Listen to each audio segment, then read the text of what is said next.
Bienvenue dans notre programme Les réalités du croyant. Nous tenons à vous rappeler que les vidéos que nous postons sont bien sûr les compléments des enseignements de notre pasteur Abel Damina. Donc, si vous voulez savoir davantage sur notre sujet de discussion, vous pouvez cliquer sur le ou les liens qui se trouvent dans la barre de description. Nous tenons aussi à vous rappeler que tout au long de ce programme, la Bible est le livre par excellence du croyant, donc il sera notre référence à nous.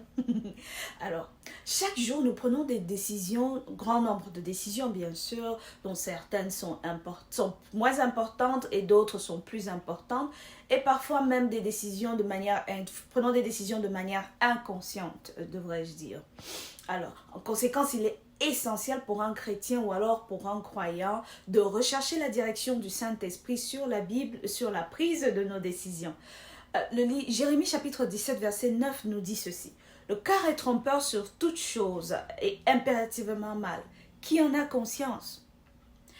Parce que nos cœurs sont si pleins de fierté, égoïsme et tout ce qui va avec, nous ne pouvons pas nous fier à lui ou alors à nos émotions ou même à notre intellect pour prendre des décisions, des décisions importantes.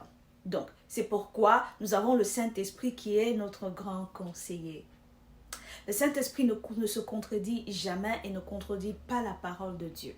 Donc, lorsque vous voulez prendre des décisions, lorsque vous priez au sujet d'une situation spécifique et que vous vous attendez à ce que Dieu vous réponde ou prenne une décision à votre place, cela ne se fera pas. La réponse sera toujours basée sur la parole de Dieu.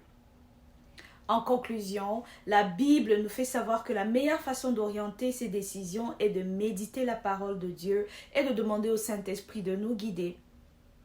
Nous ne pouvons pas nous tromper lorsque nous nous appuyons sur la parole de Dieu et sur les commandements divins du Saint-Esprit.